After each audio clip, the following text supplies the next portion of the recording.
And we begin this afternoon with a developing story out of Northern California. That's where a magnitude 6.0 earthquake shook people early this morning, and now cleanup is underway for many residents. San Francisco's been shaking up lately, literally. Over the past month, a wild string of earthquakes has hit the Bay Area, and both locals and experts are watching close. It's not just one or two rumbles. This has been a full-on swarm of quakes, from tiny ones barely picked up in Broadmoor to stronger jolts that rock spots like Berkeley and Loyola. People are talking again about the Bay's infamous fault lines, and with good reason. What's blowing minds this time isn't just the number of quakes, it's how deep they hit, where they popped off, and how tightly they've been clustered. That pattern's got geologists raising eyebrows. It's like the Earth's dropping hints about something brewing deep below. Hit that like and subscribe to stay locked in, because it's getting real out here. According to Earthquake Track, there have been 8 quakes measuring 1.5 or stronger in just the last 7 days, and 34 in the last month. Most of these were small enough to slip under the radar, but a few, people definitely felt those shakes. The biggest one? A magnitude 3.0 quake hit near Loyola on July 8, 2025, just a few kilometers southeast of campus. Now sure, that's not massive in earthquake terms, but it's a wake-up call. These minor shocks are proof that serious pressure is still building underneath California's cracked-up crust. Things got real tense in Berkeley when a magnitude 2.4 quake shook the city in the early hours of July 27, 2025. It hit 7 kilometers deep, just under 2 miles from downtown, and had windows rattling and folks diving under doorways in pure panic mode. That classic drop, cover, and hold on moment came alive for real. But that wasn't it. Right after, Broadmoor got hit with a pair of 1.6 magnitude aftershocks almost at the same time. That back-to-back action hints at a sudden stress release along the same part of the fault. No buildings were harmed, but it exposed just how tangled the East Bay's underground fault system really is. These small shakes might seem like nothing, but they could be signs of something way bigger on the horizon. Now let's talk Loyola, because that night on July 8th was straight up eerie. A magnitude 3.0 quake rocked the area at exactly 9:16 p.m. Then boom, another 2.6 hit just 40 minutes later. Both struck around 3 kilometers deep, right where the Pacific plate pushes and grinds with that intense sideways motion called a strike slip. These twin tremors hit so close together, they lit up a sleepy section of the fault that hadn't made a peep in ages. Seismologists over at UC Berkeley say, when this kind of double quake happens, it might be the start of a seismic swarm where pressure moves fast between fault lines like passing a hot potato underground. Compared to the bigger jolts in Berkeley and Loyola, the micro quakes out in Broadmoor barely made a blip, but they still matter.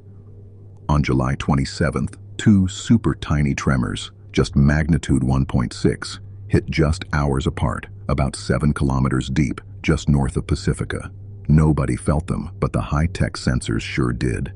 These tiny shakes may seem boring, but for geophysicists, they're gold. These micro-quakes help map out the sneaky movements of faults that don't explode all at once. They creep slowly over time, slipping in silence, broken up only by little shakes like these. And tracking those baby tremors helps scientists figure out how pressure builds up and gets released in sneaky, bite-sized bursts, sometimes warning signs for something much bigger. To get why even the tiniest quakes deserve attention, you gotta look at the wild underground setup in Northern California. This whole region is caught in the middle of a non-stop tectonic showdown. San Francisco sits smack between the Pacific Plate and the North American Plate, and right in the middle is the beast itself, the San Andreas Fault, stretching nearly 800 kilometers through the state. That thing's no joke. It handles most of the 50 millimeters of yearly plate movement, grinding right past cities without a care. And then there's the Hayward Fault, slicing straight through the packed East Bay. That one's been quiet, but experts fear it could drop a quake just as brutal as the one that wrecked San Francisco back in 1906. The Hayward Fault is straight up dangerous, not just because of where it runs, but what it runs through. It cuts right under the soft, soggy bay mud in the lowlands, and that stuff, it cranks up the shaking like an earthquake amplifier. History doesn't lie. This fault was behind the brutal 6.8 magnitude quake in 1868, shaking the region hard decades before the infamous 1906 San Andreas disaster. But here's where it gets even crazier. Modern research shows the Hayward Fault might be linked deep underground with the nearby CS Fault. If that's true, they could rupture together in one giant continuous break, and that would be way bigger than anything scientists had originally predicted. This combo move would massively increase both the strength of the quake and the size of the area hit. Now slide over to the east and there's the CS Fault, another right lateral strike-slip fault that slices through the edges of Silicon Valley. It might not be as famous or loud as Hayward, but don't sleep on it. It's got a history of moderate quakes, popping off every so often, and it's sitting right next to places like Fremont and San Jose. In late June and early July, several magnitude 3 quakes shook along that fault, hinting that stress is stacking up again. Experts believe these little rumbles could be warning shots, early signs that locked-up segments might be getting ready to snap loose in a much stronger quake. To really get what's going on underground, we gotta talk about earthquake swarms. These aren't your typical setups where one big quake hits first, followed by a bunch of smaller aftershocks. Nah, swarms are a whole different beast. They're made up of multiple shakes, all around the same size, striking back to back without any clear main event leading the way. These swarms can point to all kinds of action beneath the surface, like fluid moving deep in the earth, random stress shifts, or even volcanic activity in some regions. But in the Bay Area, it's usually non-volcanic faults getting triggered by underground fluids or small pressure changes that make nearby fault segments jump into action. Spotting a swarm instead of a regular aftershock sequence is huge when it comes to figuring out short-term risks and whether something bigger might be on the way. Luckily, California's got a game-changer in place, the Shake Alert system. It gives people precious seconds of warning before the serious shaking hits. This tech taps into a web of seismic sensors that pick up on the fast-moving P waves and use that to predict when the stronger S waves will slam through. Depending on how far you are from the quake center, you might get a few seconds notice, and that's enough to hit the brakes on trains, shut down factory equipment, or activate emergency systems in hospitals. Since its full launch back in 2019, Shake Alert has already helped during multiple magnitude 3+ quakes, including those around the Bay, giving people a real shot at reacting before the ground starts dancing. After the big Loma Prieta quake in '89 and the Northridge shaker in '94, California wasn't playing around anymore. The state clamped down with tough new building codes, bringing in base isolators and reinforced concrete shear walls for high-rises, bridges, and key water systems. But even with all that progress, San Francisco still has a problem: those old, unreinforced brick buildings. Anything built before 1978 had to be braced or torn down, no questions asked. And while all this has helped slash the chances of mass casualties, danger still lurks, especially in the older parts of town and homes perched on hillsides. Some neighborhoods are sitting on shaky ground, literally. Places like the Marina District and Mission Bay were built on reclaimed land and soft bay fill, prime territory for liquefaction. That's when solid ground turns into a slushy mess during heavy shaking, and it's no joke. Back in the 1906 quake, people watched whole blocks sink or lean sideways as waterlogged soil turned to mush. Today's geotechnical teams have mapped out those high-risk zones, steering new builds away from them and targeting the old spots for retrofitting. Folks living in these areas get special tips too, stuff like how to strap down water heaters, beef up their foundations, and keep emergency kits locked and loaded. But even with all these safety moves, the mental toll is starting to creep in. Social media's blowing up with posts about every tiny quake, and people are stressed. Community chats light up with panic, and local helplines say they get flooded with calls after each noticeable shake. Everybody's got that same fear. The big one is out there somewhere, and nobody knows when it's gonna hit. To keep people sharp and ready, city officials are stepping up big time. They host neighborhood prep workshops and run massive drills like the Great California Shakeout, which had over 1 million folks practicing quake safety all at once last year. That's a serious team effort. Meanwhile, the brainiacs at UC Berkeley and Stanford are deep in the lab, building next-level earthquake simulations using wild computer models that run through thousands of what-if scenarios. These high-tech forecasts pull in everything: past quakes, fault movement data, even the dirt and rock under our feet. That mix helps build super detailed hazard maps that shape everything from how much insurance costs to where money goes for upgrades and emergency plans. And the latest forecast? It says there's a 72% chance that a magnitude 6.7 or bigger quake will slam the Bay Area within the next 30 years. That's not just a maybe, that's a loud warning. Even after all this prepping, those odds hit hard. But instead of freezing people with fear, the stats are pushing folks to keep building stronger systems. California's still the national champ when it comes to earthquake research funding, and groups like the Bay Area Earthquake Alliance are making sure everyone's working together. Power companies, government offices, and big businesses all locking in on risk reduction. From reinforcing cross-bay power lines to loading Shake Alert into mobile apps, the state's creating real-world tools that actually make a difference. These public-private partnerships are the secret sauce, making sure the latest tech turns into life-saving action fast. So whether it's tiny shakes in Broadmoor or bigger jolts in Berkeley and Loyola, you better believe folks are staying alert. It's easy to think every little shake means the big one is knocking, but that's not how earthquake science works. Even with all the fancy tech and data, quakes are still unpredictable. Scientists work with probabilities, not crystal balls. Clusters of small tremors might point to rising stress underground, but nobody, not even the best experts, can say when or where a big one will hit. In fact, what we're seeing now, totally normal for the Bay Area. This region gets hit with hundreds of tiny earthquakes every year, thanks to all the grinding between the Pacific and North American plates. But don't get it twisted. Each little quake is still a goldmine of info. Geophysicists break down seismic waveforms to learn more about how faults behave, while engineers use those ground motion records to beef up building standards. Even the way people react during a Shake Alert blast gives officials important feedback. They use that data to fine-tune public awareness campaigns and fix holes in emergency planning. That's how the Bay turns quake anxiety into action, constantly upgrading safety and staying one step ahead. But quakes bring more than just shaking. They bring aftershocks and side threats. Scientists keep a close eye on landslides and gas line breaks, which can make things way worse after the shaking stops. The steep hills around San Francisco are known to crumble during strong tremors, so teams are mapping out danger zones fast. At the same time, utility crews are out there reinforcing pipes and installing rapid shutoff valves just in case a busted gas line tries to spark a wildfire. When the earth moves, the whole system's got to move smarter. This next-level approach to earthquake safety is what experts call urban quake proofing. San Francisco's Board of Building Inspection is now zeroing in on one of the biggest hidden dangers above street level, those old non-ductile concrete buildings from the mid-1900s. These structures might look solid, but in a big quake, they could crumble like crackers. New reports say nearly 4,000 of these buildings across the city could suffer major damage or straight-up collapse if the big one hits. That's why the city's pushing a new seismic safety screening program. Property owners will need to hire licensed engineers to check if their buildings can handle serious shaking. This 2-year plan kicks off with the riskiest neighborhoods first, like downtown, Soma, and the Tenderloin, where buildings sit on shaky landfill and soft bay fill that can turn a tremor into a disaster.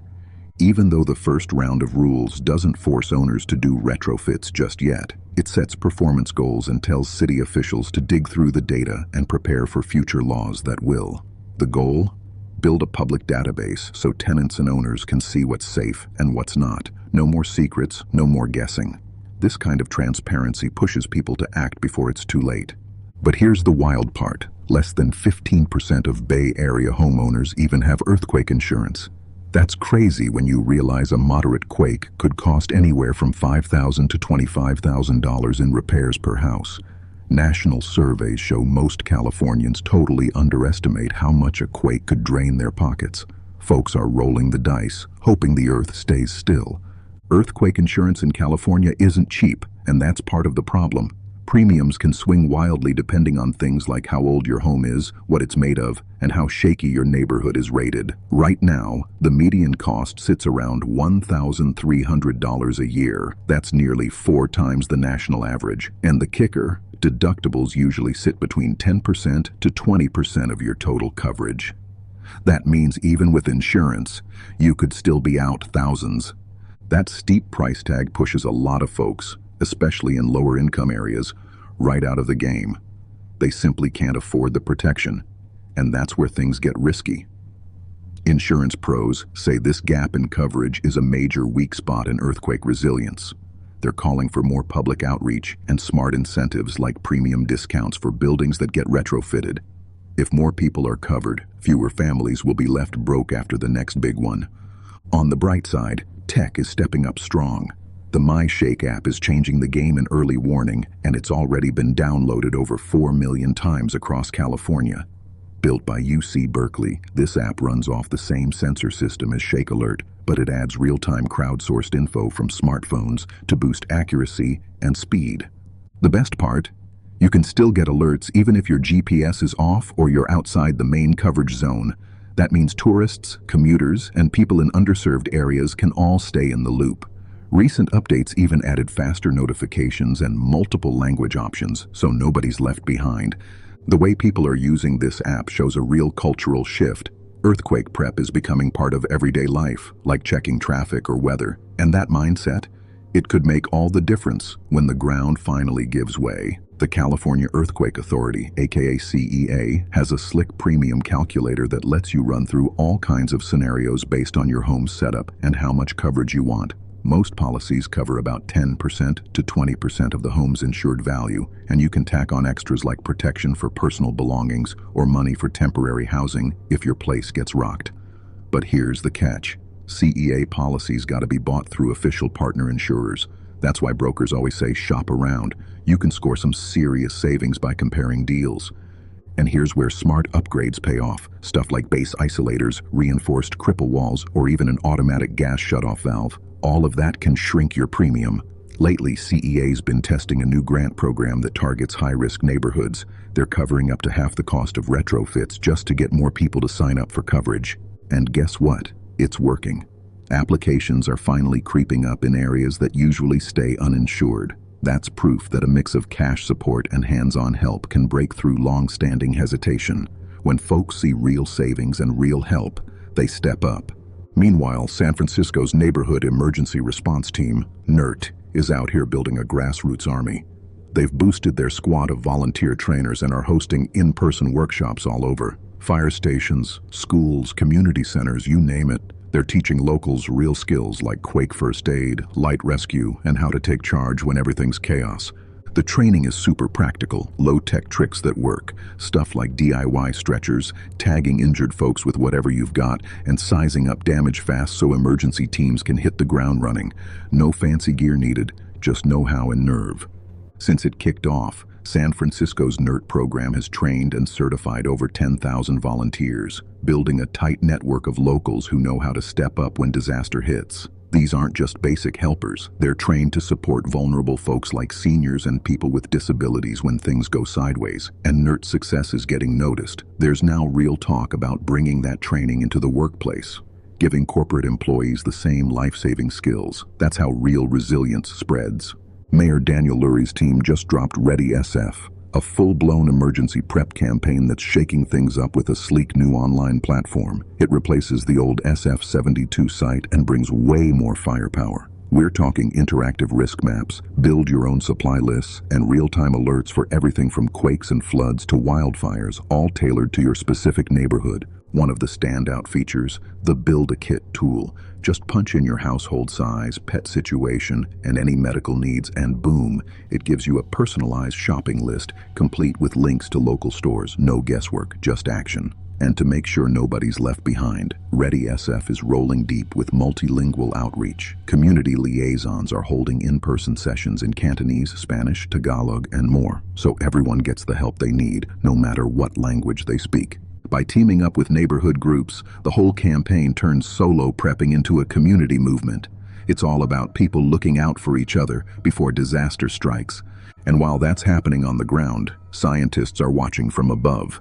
Using cutting-edge tools like INSAR, interferometric synthetic aperture radar, and GNSS tech, geophysicists are tracking even the tiniest shifts in the Bay Area's crust.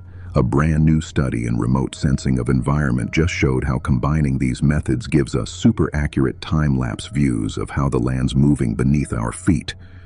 Scientists are now pulling off something wild. They can track how the ground sinks or shifts by millimeters every year.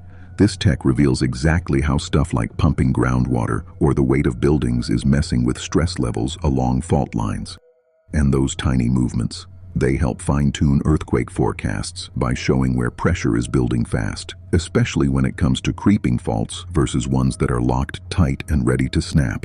By mixing non-stop GNSS tracking with satellite flyovers, researchers can now watch how stress shifts in real time. Even things like heavy rain or big reservoir changes can trigger microquake swarms, and now we're able to catch that action as it's unfolding. One big breakthrough in this space is something called the small baseline subset INSAR technique. It uses satellite passes from both directions, up and down, to get a crazy detailed view of how the ground's moving. A fresh study in the Journal of Marine Science just showed how this combo method can detect vertical ground shifts without needing boots on the ground for calibration. That's huge. It cancels out stuff like tidal movement and air pressure, so scientists get the real picture. And the benefits? Massive. Now agencies like Caltrans can get near real-time deformation maps, so they know exactly where to send crews to inspect bridges, aqueducts, or levees right after a quake hits. And while the satellites are watching from above, ground teams just made a big discovery. There's a whole new creeping section of the Concord Fault that stretches over 7 kilometers farther south than anyone knew. Using LiDAR scans, trench digs, and INSAR data, geologists spotted steady movement happening at shallow depths. That's a game changer. Turns out this piece of the fault wasn't locked up like folks thought. That new discovery on the Concord Fault isn't just cool science. It could change the game for nearby cities. Creeping fault sections don't just move quietly. They can pass stress straight onto neighboring locked segments. And that's bad news for spots like Walnut Creek and Concord, which might now be sitting closer to a ticking time bomb. Ongoing monitoring will reveal if this strand shows signs of episodic tremor and slip, those sneaky little rumbles seen in other faults that mess with quake cycles and make forecasting way trickier. Now over in the tech lab, Shake Alert just leveled up again with version 3. This update is packed. Real-time GNSS data now gets piped straight into the algorithm that figures out quake size. And it's got a slick new alert pause feature that helps fine-tune warnings, especially for quakes happening right near the sensors. It blends those early P-wave signals with movement data to judge how fast and how big a rupture is getting on the fly. Version 3 can now catch fast-growing, slow-rolling quakes quicker than ever, giving folks those precious few extra seconds that make all the difference. And that alert pause isn't just for show. It slashes false alarms by 15%, especially in places where the sensors get confused by loud human activity or machine noise. That means clearer, smarter alerts without cutting into warning time. But it's not just shaking people got to worry about. There's also the risk of landslides, especially in San Francisco's hilly zones and the East Bay foothills. That's why scientists are now using machine learning to build next-gen landslide models. They feed in everything from satellite deformation data to past landslide maps and even super high-res imagery to flag danger zones. These new tools spit out hazard scores for every slope, helping city planners and emergency crews prep smarter, whether it's designing safer routes or planning evacuations on twisty roads like Highway 24. This tech is keeping eyes on the hills before they come crashing down. In real-world terms, this new landslide tech gives agencies the upper hand. They can now predict where rockfalls or mudslides might go down in the days after a moderate quake. That's when hillsides are shaky, roads get sketchy, and debris can come crashing down fast, putting drivers and locals in serious danger. But it's not just about data. It's also about fairness. San Francisco is making sure that earthquake readiness isn't just for the wealthy or well-connected. The Community Youth Center's CSO program is out here grinding, bringing free quake safety workshops right into the city's most diverse neighborhoods. By teaming up with churches, local orgs, and trusted nonprofits, they're reaching people who've been left out of the safety convo for too long. These workshops aren't one-size-fits-all either. They're fully tailored to each community, covering everything from building your emergency kit to figuring out how to pay for retrofits. And it's all done in the languages that matter most: Cantonese, Spanish, Tagalog, you name it. So far, CSO has connected with over 5,000 residents, building real trust and making sure earthquake prep doesn't stop at the English-speaking crowd. And the results? Powerful. Folks who attend are twice as likely to have a solid emergency kit and a clear family communication plan. That's real change. This kind of outreach is what boosts true community resilience. Backing it all up is the city's 2025 Local Hazard Mitigation Plan, built with help from Cal, OES, and FEMA. This blueprint takes a big-picture view, syncing up emergency services, transit, hospitals, and even private utility companies. It's all about one thing: faster, smarter responses when the ground starts shaking. They're even rolling out a new geospatial dashboard to track damage, shelter status, and which parts of the infrastructure are holding strong, all in real time. Rewritten script. The city's disaster plan isn't just talk, it's action, a top priority. Reinforcing the lifelines that keep San Francisco running, we're talking water mains, power grids, and communication networks, because if those fail during a quake, recovery turns into chaos fast. By stacking funds from FEMA, hazard mitigation grants, and local bonds, the city built a smart, long-term money strategy that actually works. It's a solid blueprint to keep the city standing strong over the next decade. And they're not stopping at infrastructure. San Francisco's prepping the next generation too. The Department of Emergency Management has teamed up with the school board to make sure every K-12 student learns the science of quakes and how to stay safe when one hits. This year alone, they've reached over 55,000 students. The lessons aren't boring either. They've got hands-on activities like building DIY seismometers using Arduino kits, plus real-time data feeds from UC Berkeley's seismometer network. Kids get to track actual earthquakes and analyze the signals like real geophysicists. They're also diving into case studies of historic quakes and simulating fault movements with interactive tools. It's all part of a push to grow the next wave of earthquake-savvy scientists and emergency leaders. And check this. Silicon Valley's jumping in too. Tech giants are now plugging Shake Alert into their workplace safety systems. Some companies can even instantly pause sensitive equipment and lock down servers the second a warning drops, protecting machines, data, and dollars. That's next-level risk management. With schools, cities, scientists, and startups all in sync, California's building a future that doesn't just survive earthquakes, it's built to own them. San Francisco's critical systems aren't leaving anything to chance. From electric grids to wastewater plants and public transit, they've all set up automated protocols that kick in the second a warning hits. We're talking instant valve shutoffs, pump station isolation, and platform safety barriers snapping into place within milliseconds. No panic, no waiting. It's all built to move faster than human reflexes. And they don't just assume it'll work, they test it constantly. State agencies, utility crews, and even community volunteers run joint drills to make sure these systems fire off with zero lag. The goal?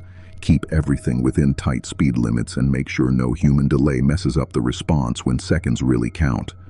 On the money side, San Francisco's getting creative too. They've launched seismic resilience bonds, basically upfront cash backed by future FEMA reimbursements. That lets them pay for massive infrastructure upgrades now, without waiting years for funding to trickle in. It's a bold move that's already pulling in private investors who want steady returns while doing some real good. These funds are going straight to critical projects, like retrofitting the Transbay Tube, reinforcing the Mile Rock Tunnel, and upgrading those lifeline water mains running under the Embarcadero. With the cash up front, the city moves fast, avoids long-term debt traps, and brings in outside partners for the ride. This isn't just about hard hats and warning sirens anymore, it's a full-on ecosystem of resilience. From finance to engineering, science to street-level planning, San Francisco's showing the world that surviving earthquakes isn't about one fix. It's about everything working together. From building inspections to student-powered STEM projects, from high-tech INSAR deformation maps to grassroots earthquake workshops, every piece of the puzzle plays a part in San Francisco's safety game. Even though we can't predict exactly when the next major quake will hit, the Bay Area isn't sitting still. This region's deep investment in science, early alerts, and fair access to prep resources gives it a serious edge during the quiet time between tremors. It's not just talk, it's action layered across the board, and that's what really gives the Bay Area its seismic strength. These moves aren't just about surviving the next quake, they're about bouncing back fast and strong when the ground shakes again. One of the biggest icons getting this treatment? The Golden Gate Bridge. Sitting just 6 miles from the San Andreas Fault, it's always been a seismic risk, but now, It's in the final phase of a multi-decade upgrade that's kicking off in January 2026. Engineers are gearing up to bolt in 40-foot steel plates on the suspension cables, attach 38 massive shock absorbers to the towers, and wrap the structure in a steel lattice that'll help soak up quake energy like a sponge. The project's total price tag, $1.8 billion, and they've already locked down almost half. That includes $400 million from federal grants, $200 million from Caltrans, and another $270 million pulled from the Bridge District's own reserves. Now they're chasing down the last billion to close it out. Why so urgent? Because after a major quake, emergency crews must be able to roll across that bridge within 24 hours, and the public needs access within 72. Rebuilding from scratch would cost way more, so investing now isn't just smart, it's survival strategy. BART's iconic Transbay Tube, the underground lifeline running beneath the San Francisco Bay, just hit a major milestone. As of September 2024, its full seismic retrofit is officially done, exactly 50 years after it first started hauling riders across the water. This project wasn't just a quick patch-up job, it was a serious overhaul. Engineers installed a heavy-duty steel liner inside the tube, compacted the bay mud around it to reduce liquefaction risk, and upgraded the water pumps to stop any flooding during a quake. The price tag, a cool $313 million, funded back in 2016. And get this, it all went down during the night just to keep daytime trains running smooth. Transit officials are calling this a historic win. Thanks to these upgrades, the tube can now take on way stronger shaking without cracking under pressure. And BART's plugged directly into Shake Alert now, so if the ground starts shaking above a certain threshold, the trains automatically slow down to keep passengers and equipment safe. And over at SFO, they're leveling up too. Fuel tanks on the tarmac now have new anchors and flexible piping so they don't snap if the ground shifts.